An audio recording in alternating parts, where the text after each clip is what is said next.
시간은 왜 미래로만 흐르고 과거로는 못 갈까요? 공은 던졌다가 다시 잡을 수 있습니다. 자동차는 앞으로도 뒤로도 자유롭게 갈 수 있죠. 그런데 시간만은 오직 한 방향으로만 흐릅니다. 우리는 미래로는 가도 과거로는 결코 돌아갈 수 없죠. 놀랍게도 그 답은 무질서라는 한 단어에 숨어 있습니다. 오늘은 시간이 한 방향으로 흐르는 이유를 따라갑니다. 먼저 무엇이 시간의 방향을 알려줄까요? 깨진 컵이 저절로 붙지 않는다는 것.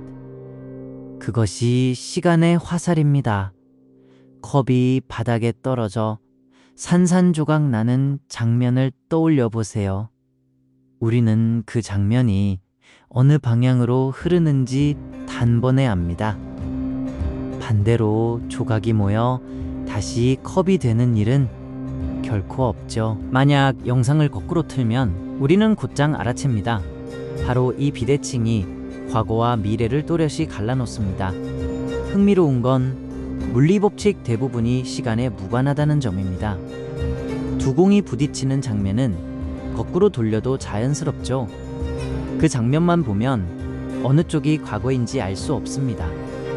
그런데 컵이 깨지는 장면만큼은 거꾸로면 너무나 이상하죠. 작은 입자의 세계에선 방향이 없는데 큰 세계엔 있는 겁니다. 이 신기한 차이가 바로 오늘의 수수께끼입니다. 그렇다면 왜 깨진 컵은 다시 붙지 않을까요? 세상은 늘 질서에서 무질서로 흘러가기 때문입니다. 멀쩡한 컵은 아주 정돈된 상태입니다. 산산조각 난 컵은 흩어진 무질서한 상태죠. 과학에서는 이 무질서의 정도를 엔트로피라 부릅니다. 그리고 자연은 늘 엔트로피가 커지는 쪽으로 흘러갑니다. 뜨거운 커피가 식는 것도 바로 그 흐름입니다. 뜨거움이 차가운 공기로 퍼지며 골고루 섞이죠. 반대로 식은 커피가 저절로 다시 뜨거워지진 않습니다. 향수 냄새가 방 안에 퍼지는 것도 똑같은 이치죠. 한번 퍼진 냄새는 다시 병 속으로 모이지 않습니다. 에너지와 입자는 늘 골고루 퍼지는 쪽을 택하는 겁니다. 이렇게 무질서가 커지는 방향이 바로 우리가 부르는 미래입니다. 그럼 자연은 왜 하필 무질서를 택하는 걸까요? 무질서한 상태가 질서보다 비교할 수 없이 많기 때문입니다. 이유는 의외로 아주 단순한 셈에 있습니다. 컵이 멀쩡한 모양은 단 하나뿐입니다. 하지만 깨지는 모양은 셀 수 없이 많죠. 이렇게 갈라지거나 저렇게 흩어지거나 무수히 많습니다. 방을 정돈하는 방법은 적지만 어지르는 방법은 무한하죠. 그러니 그저 우연에 맡겨도 무질서로 갈 확률이 압도적입니다. 흩어질 길은 너무 많고 다시 모일 길은 거의 없으니까요. 깨진 컵이 안 붙는 건 불가능해서가 아닙니다. 그저 그럴 확률이 사실상 0에 가깝기 때문이죠. 우주의 나이 내내 기다려도 한번 볼까 말까 한 일입니다. 그러니 시간의 화살은 결국 확률이 그린 방향인 셈입니다. 그럼 이 화살은 어디서부터 시작됐을까요? 시간의 방향은 결국 우주의 시작까지 거슬러 올라갑니다. 여기서 아주 깊은 질문 하나가 떠오릅니다. 무질서가 늘기만 한다면 처음엔 질서정연했다는 뜻이죠. 실제로 우주는 빅뱅 직후 놀랍도록 가지런했습니다. 그 낮은 무질서에서 출발했기에 지금도 무질서가 늘고 있죠. 다시 말해 시간의 화살은 우주가 처음부터 쥐어준 방향입니다. 만약 우주가 처음부터 무질서했다면 어땠을까요? 그랬다면 시간의 방향조차 흐릿했을지 모릅니다. 과거가 왜 정돈돼 있었는지는 아직 큰 수수께끼입니다. 우주가 왜 그렇게 시작했는지 우리는 아직 모르니까요. 분명한 건 시간의 흐름이 우주 전체와 맞닿아 있다는 점이죠. 작은 컵 하나에 우주의 시작이 담겨 있는 셈입니다. 그럼 우리가 과거를 기억하는 것도 이와 관련될까요? 우리가 과거만 기억하는 것도 무질서가 늘기 때문입니다. 우리는 어제 일은 기억하지만 내일 일은 모릅니다. 너무 당연해 보이지만 사실 깊은 이유가 있죠. 기억이란 질서 있게 남겨진 하나의 흔적입니다. 흔적이 남으려면 그 전이 더 정돈돼 있어야 하죠. 발자국이 모래에 남는 것도 같은 이치입니다. 매끈하던 모래가 발자국이라는 흔적을 품는 거죠.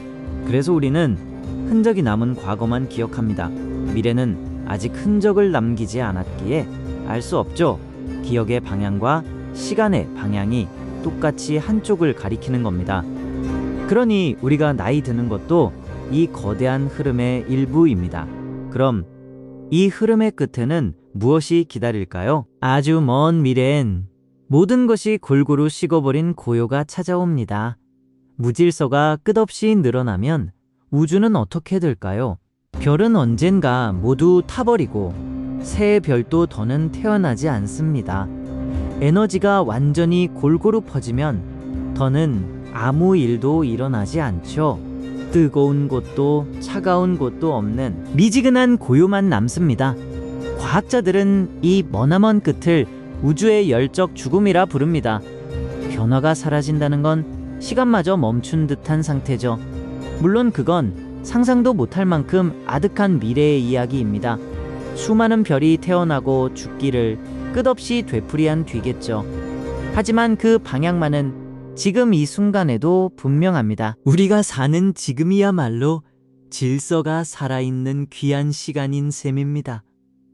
그럼 우리는 시간을 거꾸로 돌릴 수는 없을까요? 국소적으로 질서를 만들 순 있어도 전체 흐름은 거스를 수 없습니다. 우리는 어질러진 방을 깨끗이 정돈할 수 있습니다. 그러니 무질서를 줄이는 일이 불가능한 건 아니죠. 하지만 방을 치우는 동안 우리는 열과 땀을 냅니다. 우리 몸은 에너지를 쓰며 더 큰 무질서를 만들어내죠.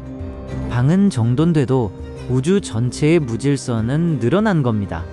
냉장고가 안을 식히면서 뒤로 더 뜨거운 바람을 뿜듯이요. 그러니 한 귀퉁이의 질서는 전체의 무질서를 대가로 합니다. 시간을 통째로 거꾸로 돌리는 일은 그래서 불가능하죠. 우리는 흐름 위에서 잠시 작은 질서를 빚을 뿐입니다. 그럼 이 거대한 흐름은 우리에게 무엇을 말해줄까요? 우리는 무질서로 흐르는 우주 속에서 잠시 질서를 빚는 존재입니다. 시간이 한 방향으로 흐른다는 건 사실 다행스러운 일입니다. 그 덕분에 우리는 잘하고 배우고 기억할 수 있으니까요. 흐르는 시간 위에서 우리는 매 순간 무언가를 만들어냅니다.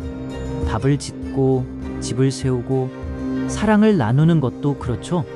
흩어지려는 세상 속에서 잠시나마 질서를 빚는 셈입니다. 그러니 되돌릴 수 없는 시간은 무겁지만 그래서 소중합니다. 다시 오지 않기에 지금 이 순간이 빛나는 거니까요. 흘러가 버리는 것이기에 더욱 붙들고 싶어지는 거죠. 오늘 흐르는 이 시간을 한번 가만히 느껴보세요. 그 흐름 속에 우주의 가장 깊은 법칙이 담겨 있으니까요. 자, 정리해 봅시다. 깨진 컵이 저절로 붙지 않는 것, 그것이 시간의 화살입니다. 세상은 늘 질서에서 무질서로 흘러갑니다. 무질서한 상태가 질서보다 비교할 수 없이 많기 때문이죠. 시간의 방향은 우주의 시작까지 거슬러 올라갑니다. 우리가 과거만 기억하는 것도 무질서가 늘기 때문이고요. 아주 먼 미래엔 모든 것이 식어버린 고요가 찾아옵니다. 국소적으로 질서를 만들어도 전체 흐름은 거스를 수 없죠. 우리는 무질서로 흐르는 우주 속에서 잠시 질서를 빚는 존재입니다. 우주를 쉽게 풀어드리는 코스모스 노트였습니다. 놀라우셨다면 구독과 좋아요 부탁드려요. 궁금한 우주 이야기는 댓글로 남겨주세요.